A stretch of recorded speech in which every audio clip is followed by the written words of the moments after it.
Hello guys, welcome to the course of operating system series of lecture. The topic of today's discussion is what scheduling queues or scheduling queues. इसके पहले के video में lecture में हम जैसे programme और process के बारे में डिस्कस किया था. Now it's time to discuss about the scheduling or schedulers types and then scheduling queues. So let's start about the scheduling queues guys. So general fundamentals क्या है कि कहीं ना कहीं हमारे पास जो शेड्यूलिंग है मतलब क्या कि एक समथिंग अरेंजमेंट और क्यू मतलब क्या है कि एक डेटा स्ट्रक्चर जहां पर कुछ ना कुछ पेंडिंग रिक्वेस्ट या रिक्वेस्ट सेव हो सकती है. तो क्यू में जो रिक्वेस्ट सेव हो रही है या पेंडिंग है उसको कहीं ना कहीं प्रॉपरली अरेंज करवाना या उसके बाद वहां से उस प्रोसेस को सिलेक्ट करना या डिलीट करना and then submit to the CPU और इंटेंडेड एरियाज जो जहां पर इसको सबमिट करना है वहां पर सबमिट करना है. वो कंसेप्ट को कहीं ना कहीं बोला गया है scheduling Q. I am repeating. Scheduling is what the arrangement of something and Q is what the data structure जिसमें से जो पेंडिंग या अवेलेबल जो रिक्वेस्ट है उसमें से पिकअप करवाना या डिलीट करवाना और एक सीपीयू के पास मेमोरी के पास या जहां जहां रिक्वायर्ड है वहां पर कहीं ना कहीं उनको देके जाना. ये हमारे पास कहीं ना कहीं क्यू का कंसेप्ट है शेड्यूलिंग क्यू का. So let's take one by one guys. In order to achieve the multi-programming environment in OS, we require that some process is always running, which helps to maximize the CPU utilization. अभी CPU utilisation को maximise करने के लिए कहीं ना कहीं maximum input चाहिए. अभी मैक्सिमम इनपुट चाहिए तो कहीं ना कहीं एक टाइम पे एक इनपुट लाने गए तो कहीं ना कहीं हमारे पास वो सीपीयू का आइडल टाइम बढ़ेगा. तो हमें आइडल टाइम बढ़ाना नहीं चाहिए. हमें ऑलरेडी वो सीपीयू के चाहिए बिजी चाहिए मतलब यूटिलाइज चाहिए. तो इसके लिए कहीं ना कहीं हमारे पास एक प्रोविजन करके रखने पड़ेंगे कि वो कहीं ना कहीं वहां पर स्टोर रहे वहां से हम पिकअप करें. To achieve this CPU need to switch from one process to another process. मतलब क्या कि सीपीयू जब ये मल्टी प्रोग्रामिंग को अचीव करना चाह रहा है तो कहीं ना कहीं सीपीयू एक प्रोसेस से दूसरे प्रोसेस के पास कुछ फास्ट वे से थोड़े थोड़े देर के लिए कहीं ना कहीं स्विच करें. मतलब मैक्सिमम यूटिलाइजेशन होगा और थ्रूपुट बढ़ेगा. अब ये सारी चीजें कब होंगी? To keep CPU busy we need to some entity that assign a job to CPU. मतलब क्या कि सीपीयू को हर बार एक जॉब असाइन करने वाला कोई तो भी बंदा होना and helps in decreasing idle time. मतलब सीपीयू का आइडल टाइम कम हो जाएगा of the CPU and increasing the CPU utilisation because if we keep the process ready in advance. मतलब क्या कि एडवांस में अगर हमने प्रोसेसेस को रेडी करवा के रखा कहीं तो भी एक पर्टिकुलर स्टोर पे ऊपर या पर्टिकुलर प्लेस के ऊपर तो वहां से हमें फेच करने के लिए ज्यादा एक्सेस टाइम नहीं लगेगा. And that place is called as what the queue where the pending requests are stored guys. So here scheduling queue is the data structure which keeps the set of processes with them. मतलब क्या कि ये कहीं ना कहीं series of ऐसे locations है जहां पर प्रोसेसेस कहीं ना कहीं बैठे हुए हैं या वहां पर पेंडिंग है या वेटिंग कर रहे हो. Scheduling queues refer to queue of the processors और डिवाइसेस. मतलब डिवाइस के लिए भी एक क्यू हो सकता है, प्रोसेसर्स के लिए भी क्यू हो सकता है, अलग दूसरे चीजों के लिए प्रोसेस. मतलब जिन जिन लोगों को जिन जिन ऑब्जेक्ट्स को कहीं ना कहीं रिक्वेस्ट आ रही है तो at a time only one request serve होंगी. लेकिन बाकी की रिक्वेस्ट अगर कर रहे हैं तो वो कहाँ पे रहेंगे? तो we have to wait in somewhere. जैसे हम कहीं एक आधे प्लेस पे जाते हैं, मान के चले हॉस्पिटल में गए तो हॉस्पिटल में डॉक्टर एक समय पे एक ही को ट्रीट करेगा तो कहीं ना कहीं हमें वेटिंग एरिया में रखना पड़ेगा. तो फेज वन फेज टू जाना पड़ेगा. सबसे पहले नाम देना पड़ेगा, उसके बाद वहां पे वेटिंग करना पड़ेगा, उसके बाद हमारा नंबर आएगा. तो वहां से मतलब क्या अदरवाइज एक पेशेंट हो गया उसके बाद दूसरे पेशेंट को कॉल करेंगे उसको बुलाएंगे तो कहीं ना कहीं टाइम लगेगा. मतलब उतना डॉक्टर का समय आइडल रह जाएगा. तो बेटर रहेगा कि हमारे पास इमीडिएटली दूसरा भी एक पेशेंट रेडी रहे. वैसे ही यहाँ पर कहीं ना कहीं है. When the process enter into the system then this process is put in the queue. Okay.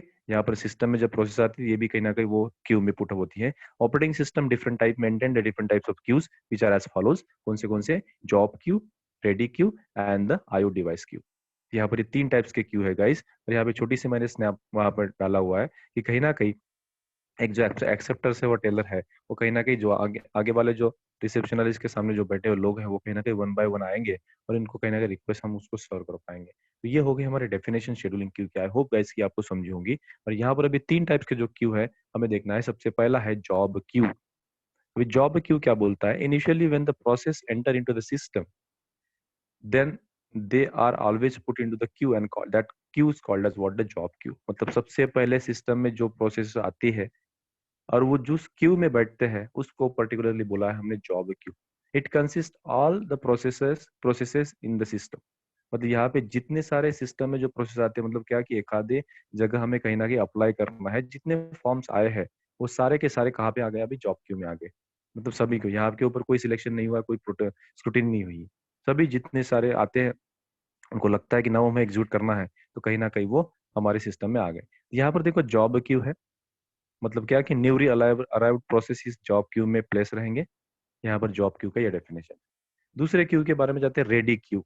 अब रेडी क्यू क्या करता है, the process that are reside in the main memory and are ready and waiting to execute and keep all the list is called as ready queue. मतलब क्या कि ऐसे processes एक बार system में आ गए, मान के चलो यहाँ पे 100 सिस्टम, ये 100 प्रोसेस आ गई, तो 100 प्रोसेस में 100 के 100 तो रेडी नहीं है, उसमें से मतलब क्या कि रेडी मतलब क्या कि सब कुछ वो उनका सेटलमेंट हुआ है, मतलब क्या कि अभी it is getting ready to execute, मतलब वो एग्जीक्यूट होने के लिए रेडी है। तो उसमें से 10 प्रोसेस मान के चलो रेडी है, सब कुछ उनके पास अलोकेशन हुआ है, डीएलोकेशन हुआ है, अभी वो रेडी है, तो वो कहाँ पे रहेंगे, रेडी क्यू में रहेंगे। तो रेडी क्यू क्या बोलेगा, रेडी क्यू प्रोसेस वो रिसाइड इन मेन मेमोरी, ये मेन मेमोरी में कहीं ना कहीं प्लेस रहेगा, मेन मेमोरी में। Ready and waiting to get executed, मतलब क्या कि भी वो कोई तो भी आएगा, मतलब एक यहाँ पे शॉर्ट टर्म शेड्यूल आता है जनरली, और उसको पिकअप करके सीपीयू के पास सबमिट कर देता है। तो जो प्रोसेसेस अभी लाइकली टू बी एग्जीक्यूटेड होने वाले हैं, वो सारे के सारे कहाँ पर रहते हैं, रेडी क्यू में प्लेस होते हैं, जिनका अभी सबसे पहले नंबर लगने वाला है। मतलब most eligible to get executed process are what, the ready queue. The ready queue header contain the pointer to the first and the final PCB in the list, and this queue is generally stored the linked list as a linked list। मतलब link list के जैसे ही वो कहीं ना कहीं Q maintain करेंगे, मतलब क्या, पहले जो आया या उसके हिसाब से फर्स्ट कम फर्स्ट और प्रायोरिटी है क्या है उसके हिसाब से वहां से शेड्यूल उसको उठा के लेके जाएंगे। तो जितने सारे जो प्रोसेसर है अभी वो रेडी है रन होने के लिए, वो सारे के सारे कहाँ पर है, रेडी क्यू में प्लेस्ड है।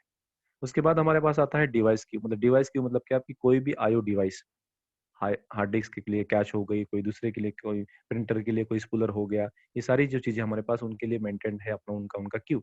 The list of processor waiting for the particular IO devices is called as what, the device queue. And each device has its own device queue. मतलब जो कोई भी डिवाइस है, प्रिंटर है, सीपीयू है, कोई भी है, उनके लिए कहीं ना कहीं हमारे पास अ, एक क्यू मेंटेन हुआ है, जहाँ प्रॉपरली उस डिवाइस का अलोकेशन डीअलोकेशन हो, तो उसको कहीं ना कहीं पेंडिंग रिक्वेस्ट को स्टोर करने के लिए हमारे पास एक डिवाइस क्यू है। ओके हर किसी के पास एक एक डिवाइस क्यू होता है, उसको बोलते हैं device queue. And this the processes which are blocked due to the unavailability of IO devices constitute this queue. Okay मतलब यहाँ पर देखो, यहाँ पर एक आईओ क्यू हमारे पास मेंटेन किया हुआ है। यहाँ पर ये सबसे पहले जॉब क्यू हो गया, उसके बाद कहीं ना कहीं रेडी क्यू में चले जाएंगे।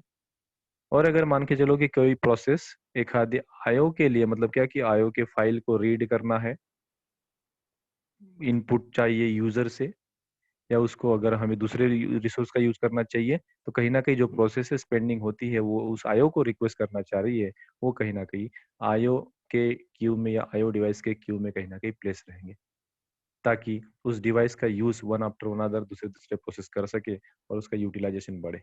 ये कहीं ना कहीं हमारे पास तीन टाइप्स के क्यू है गाइस, तीन टाइप्स के क्यूज है। कौन से, job queue, ready queue and device Q. सभी के प्लेस आपको समझोगे। जॉब क्यू मतलब क्या कि सबसे पहले जो आते हैं प्रोसेस सिस्टम में, वो इंटर होते हैं जॉब क्यू में, जो मैक्सिमम होते हैं, मिक्स ऑफ कैटेगरीज होती है, सभी प्रोसेस वहां पे कंसिस्ट होते हैं। उसमें से कुछ सिलेक्टेड प्रोसेस रेडी क्यू में रहते हैं। उसमें से रेडी क्यू में कोई तो भी शॉर्ट टर्म शेड्यूलर आता है, उसको पिकअप करके जाता है, सीपीयू के पास सबमिट करता है। सीपीयू के बाद हो सकता है कि वो सीपीयू जब काम कर रहा हो तो वहाँ पे टेम्पररी पर्पज के लिए फिर से वो रेडी क्यू में आ सकते हैं, या आईओ वेटिंग में के लिए जा सकते हैं। क्योंकि किसी अगर उस प्रोसेस को आईओ की रिक्वायरमेंट लगी, तो वो कहीं ना कहीं उस डिवाइस के क्यू में उस अपना रजिस्ट्रेशन करके उधर भी प्लेस हो सकता है। ये सारी चीजें हैं जो कि शेड्यूलिंग क्यू के बारे में। अब ये शेड्यूलिंग क्यू जो है वो कहीं ना कहीं हमारे पास अभी आगे वाले जो शेड्यूलर के टाइप से शेड्यूलिंग के कंसेप्ट है उसमें बहुत ही काम पे आएगा। सो आई होप गाइस कि आपको ये डेटा स्ट्रक्चर, ये इसके प्लेस कहाँ कहाँ पे है, ये समझे होंगे। That is what the motive of this particular video guys. Thank you so much for watching this video. और job queue to ready queue में कहीं ना कहीं लॉन्ग टर्म शेड्यूलर होता है, जैसे हमने पहले भी बोला है। आगे वीडियो में हम कहीं ना कहीं उसको शेड्यूलिंग टाइप में जानने वाले हैं। Thank you so much.